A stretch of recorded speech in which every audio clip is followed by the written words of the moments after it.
un homme est surpris que sa tante solitaire, dont il s'occupe depuis des années, laisse sa maison de 1,3 million de dollars à une étrange postière, mais la dame âgée a dit que cela n'a pas de sens, et il découvre qu'elle est empêtrée dans un imbroglio juridique. Clayton, 43 ans, était un homme bon. C'était un père aimant, un mari dévoué et un neveu attentionné. À tel point que, malgré ses 3 enfants et le 4e en route, ainsi que ses nombreuses autres responsabilités, il s'occupait avec dévouement de sa tante, Massey. Cette dernière, désormais plus âgée, avait élevé Clayton depuis qu'il était un petit garçon de 10 ans. Malheureusement, ses parents sont morts dans un accident de voiture et aucun de ses proches n'a pris la relève pour s'occuper de lui. Massey a eu à cœur de s'occuper du garçon, et elle a pratiquement sacrifié sa vie pour lui. À l'époque, Massey était jeune et jolie et des dizaines d'hommes étaient prêts à sortir avec elle. Mais aucun d'entre eux ne voulait d'une femme avec un enfant, alors Massey a décidé qu'elle ne voulait pas d'eux dans sa vie. Massey est restée une mère célibataire pour son neveu, qui appréciait ses sacrifices et l'aimait beaucoup. Puis le temps passa, et elle a vieilli, s'est affaiblie et a eu besoin d'amour et d'attention. C'était un dimanche matin radieux. Clayton gara la voiture dans l'allée de Massey, et ses 3 petits garçons coururent jusqu'à sa porte d'entrée. « Mamie Massey. Nous sommes à la maison », crièrent-ils à l'unisson, et quelques minutes plus tard, la femme âgée couvrait ses petits-enfants de câlins et de baisers. « La tarte est prête dans la cuisine, et nous pouvons aussi commander une pizza, d'accord ? dit-elle aux garçons, qui l'ont serré dans leurs bras et l'ont embrassé.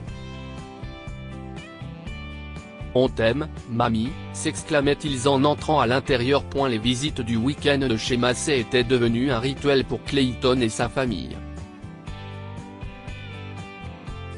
Comme sa femme était enceinte, elle ne pouvait pas lui rendre visite aussi souvent, mais Clayton ne manquait jamais un week-end, et ses garçons non plus. « Comment vas-tu, tante Massey ?» demanda-t-il en la serrant chaleureusement dans ses bras. « Tu les as autorisés à commander des pizzas, n'est-ce pas ?» Elle a souri et l'a serré dans ses bras pendant un moment. « Je vais merveilleusement bien, mon garçon, a-t-elle dit. Comment va Amelia ? J'ai préparé des biscuits pour ses envies de grossesse. Et attention, ce ne sont pas n'importe quels biscuits. Ils sortent des livres de recettes de ma grand-mère. Ce sont des choses très spéciales. Tu n'avais pas besoin de te prendre la tête, Massey, dit Clayton. Le docteur a dit « J'ai toute la vie pour me reposer, d'accord ? Oh, j'espère que nous aurons une fille cette fois-ci. Quelqu'un d'aussi charmant que ta femme. » Voilà qui était Massey, une femme douce et aimante qui se souciait de tout le monde sauf d'elle-même. Elle avait une tension artérielle basse et les médecins lui ont conseillé de se reposer, mais Massey a écouté son cœur, pas les médecins. Ce week-end-là, Clayton et ses garçons se sont régalés de pizza et de sa tarte aux pommes, et Massey leur a demandé de revenir bientôt. Elle a demandé à Clayton d'amener Amelia aussi, car elle avait une surprise pour son anniversaire. Depuis que Clayton est tout petit, Massey fait quelque chose de spécial pour ses anniversaires. Cette année, elle avait l'intention de faire de son anniversaire le plus mémorable et a décidé de lui offrir les lettres que sa défunte mère avait l'habitude de lui écrire à propos de chacun de ses petits pas. La mère de Clayton avait voulu qu'il ait un frère ou une sœur, mais avant cela, Dieu lui a enlevé ses parents. Certaines des lettres que la mère de Clayton avait écrites à Massey étaient donc tristes, très tristes, et elle ne voulait pas qu'il les lise. Alors quelques jours avant son anniversaire, elle a grimpé aux échelles du grenier, a passé quelques heures à trier les lettres joyeuses, et a pleuré en les lisant. Une fois qu'elle eut ce dont elle avait besoin, elle commença à descendre les escaliers, mais malheureusement, elle se précipita et manqua une marche et atterrit sur le dos. « Oh mon Dieu !» s'écria-t-elle. « Oh, ça fait mal !» Heureusement, son téléphone était dans la poche de son cardigan, elle a donc appelé les secours, qui l'ont emmenée à l'hôpital. Malheureusement, Massey s'est cassé la hanche, est devenue grabataire et ne pouvait pas se déplacer sans un fauteuil roulant. Lorsque Clayton a appris l'état de Massey, il s'est précipité à l'hôpital et l'a gentiment grondé pour ses actes. Tante Massey, s'est-il écrié. Vraiment ? Qui diable t'a dit de monter ces escaliers ? Si est mon amour qui m'a poussé à le faire, s'est-elle vantée. Et tu sais quoi, j'ai préparé la surprise. Et je ne te dirai pas ce que si est, même si tu me harcèles, dit-elle en riant. Bon sang. Comment peux-tu encore sourire et rire ? Clayton soupira. Et si la blessure était plus grave ? Oh là là, tu ne vois pas à quel point je suis en forme ? Sourit-elle. Je vais te dire, Clayton. Ces médecins. Ils font tous partie d'un plan pour voler l'argent durement gagné des gens. Regarde-moi. Je vais bien, mais ils ne me laisseront pas partir avant demain. Puis elle a bougé sa jambe plâtrée reposant sur des oreillers et a pleuré de douleur. Tante Massey, s'écria Clayton. Tu es vraiment incroyable. Le lendemain, Massey a reçu son congé et est rentrée chez elle. Clayton et Amelia ont dit qu'il allait emménager avec elle pendant quelques jours pour s'occuper d'elle, mais Massey a dit qu'une infirmière ne lui posait pas de problème. Tu es trop innocente pour ce monde, argumenta Clayton. Tu es déjà blessée, et je ne veux pas que tu te fasses voler maintenant. Si est la dernière chose que je voudrais. Je ne te confierai pas à une infirmière. Il lui apportait ses repas au lit, poussait son fauteuil roulant dans la maison et travaillait à domicile, afin de pouvoir être près d'elle. Lorsque Massey a besoin d'aide, Clayton s'est précipité pour lui venir en aide. Si est dire à quel point il se souciait d'elle, et Massey était reconnaissante d'avoir un neveu aussi merveilleux et aimant. Un matin, alors qu'Amelia aidait Massey à prendre son bain, le téléphone de Massey a sonné. Clayton a répondu à l'appel et l'homme à l'autre bout du fil s'est présenté quand même. Pittman, l'avocat de Massey. Il a dit qu'il voulait parler à Massey de ses affaires de propriété, et Clayton a dit qu'il lui transmettrait le message puisqu'il était son neveu. Je préférerais parler à Madame Farrow puisqu'il s'agit d'une affaire privée concernant le transfert de sa maison, a-t-il dit. Je suis désolé de ne pas pouvoir révéler d'autres détails puisque c'est confidentiel. J'ai reçu les documents ce matin, et j'aimerais m'entretenir avec elle dès que possible. Merci.M. Pittman a raccroché le téléphone, et Clayton s'est étonné que Massey ait l'intention de léguer sa maison de 1,3 million de dollars à quelqu'un. Alors quand Massey a demandé qui avait appelé, il lui a raconté ce que l'avocat avait dit. Tu y penses vraiment ? Je croyais que tu aimais ta maison, a dit Clayton. Oh, mon Dieu. Tu crois que je vais me laisser prendre à tes farces, Clayton ? Massey rit. Je ne lègue pas ma maison à qui que ce soit. Pourquoi le ferais-je ? Quoi ? Demanda Clayton. Mais si est-il l'avocat qui a dit ça ? Il a dit qu'il devait te parler. Oh, il vaudrait mieux que ce ne soit pas une farce, dit Massey en composant le numéro de l'avocat. Oui, monsieur Pittman. Je suis désolé, mon neveu a dû répondre. Oui, oh non. Non, je ne.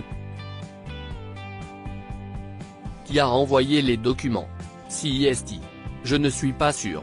Je n'ai aucune idée de qui est Madame McClare. Pourriez-vous m'envoyer les documents, s'il vous plaît? D'ici là, ne procédez à rien. J'ai bien peur, Madame Farrow, d'avoir vos signatures sur le papier, dit Monsieur Pittman. Et il confirme que vous avez légué votre maison à Madame McClare, faisant d'elle la propriétaire légale. Le cœur de Massey a sombré alors qu'elle raccrochait le téléphone. « Je ne sais pas de quoi il parle », s'écria-t-elle. Je l'avais appelé chez lui il y a quelque temps, et… Massey essaya de se remémorer les événements des semaines précédentes, et il lui apparut soudain qu'elle ne connaissait aucune Madame McClare.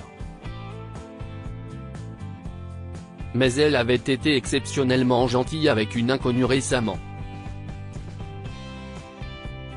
La femme qui travaillait comme facteur qui livrait son courrier. La jeune femme était douce et gentille, et elle avait aidé Massey à porter ses colis à l'intérieur.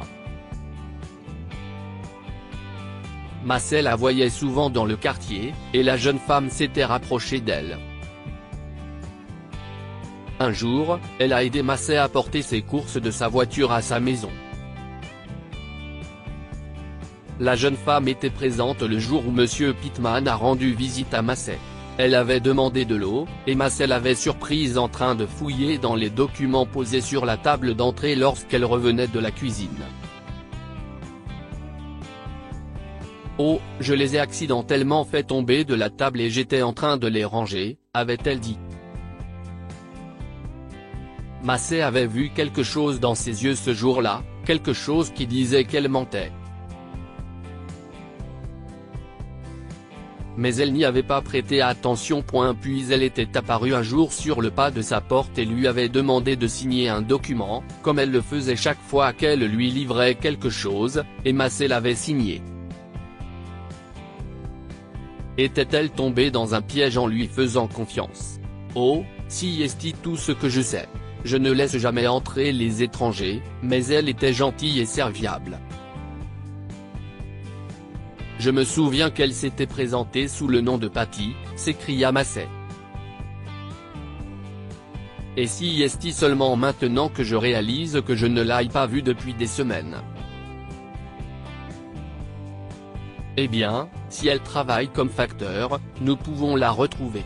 Nous devons informer la police dès que possible, a déclaré Clayton. Il a demandé l'aide de la police, et ils ont cherché dans le bureau de poste de la ville une certaine Patty et aussi une Madame McClare.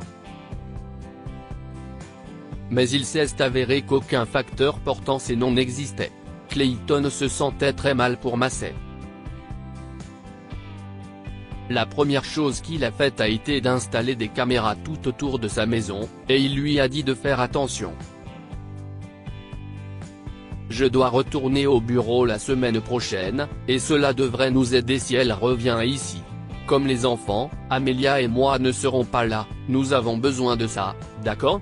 Appelle la police si elle se montre à nouveau, a-t-il dit à Massey. Mais un mois s'est écoulé, et la police n'a donné aucune piste, pas plus que les images de la caméra. Patty ne s'est plus jamais présentée sur le pas de la porte de Massey. Clayton avait perdu tout espoir de pouvoir sauver sa tante innocente de l'arnaqueuse jusqu'à ce qu'il quitte son bureau tôt un soir. Juste à l'extérieur de la salle de conférence, il a entendu une concierge parler au téléphone. Les riches ne comprendront jamais ce que CIST que de travailler dur pour payer ses factures. Tout ce qu'ils font, CIST diriger leurs subordonnés. Ces idiots. Ils méritent de pourrir en enfer. Clayton aurait ignoré ses paroles, et il aurait également ignoré sa terrible attitude s'il n'avait pas remarqué ce qui dépassait de son sac, posé sur le sol. Alors qu'elle était partie pour remettre le seau et la serpillière en place, Clayton a tiré le petit bout de tissu de son sac et a découvert un uniforme de postière. En plus de cela, il y avait des liasses de documents juridiques, y compris les papiers de la maison de Massey, à l'intérieur de son sac. Voilà quelque chose qu'un concierge ne devrait pas avoir. Clayton a tout remis en place, mais il a alerté la police et a décidé de la suivre le soir même. Il l'a vu revêtir l'uniforme d'une livreuse sur le parking et a su que le mystère de Madame McClare était résolu. Lorsqu'elle s'est arrêtée chez un couple de personnes âgées déguisées en livreuse ce soir-là, Clayton était là avec la police et elle a été arrêtée. Elle avait essayé de s'échapper, mais malheureusement, Madame McClare n'était pas une bonne coureuse. Vous êtes en état d'arrestation pour avoir trompé la tante de Monsieur Farrow, a dit le policier en la menottant. N'oubliez pas que vous avez le droit de garder le silence et le droit à un avocat. Tout ce qui pointe cette vieille dame a beaucoup d'argent alors que les pauvres meurent parce qu'ils n'ont pas les moyens de payer leurs factures. Comme elle m'a parlé gentiment. Est-ce qu'elle pense qu'elle me fait une faveur en étant gentille? Si est-il plus facile d'être gentil quand on est riche? Non, dit Clayton. Vous ne pouvez pas blâmer quelqu'un pour votre malheur. Ma tante et les personnes âgées que vous avez escroquées n'ont rien à voir avec la pauvreté de quelqu'un. Je sais, mademoiselle McClare, que le monde n'est pas juste, mais le jour où vous commencerez à travailler honnêtement, vous réaliserez à quel point vous avez même tort d'avoir de telles pensées. Seuls les faibles peuvent tromper les innocents et se délecter de ce genre de victoire. Que pouvons-nous apprendre de cette histoire? Blâmer quelqu'un pour votre malheur ne fait que vous rendre plus malheureux. Madame McClare a blâmé les riches pour le malheur des pauvres, ce qui l'a rendue si malheureuse qu'elle a eu recours au vol et à l'escroquerie pour se venger. Dans la vie, la vérité et l'honnêteté ont toujours le dessus. En fin de compte, Massey a pu récupérer sa maison, et la coupable a été arrêtée pour ses actes. Après tout, la vérité a triomphé. Partagez cette histoire avec vos amis. Elle pourrait égayer leur journée et les inspirer. Lire aussi, un fils place sa mère dans une maison de retraite, rentre chez lui et trouve ses valises sur le pas de sa porte.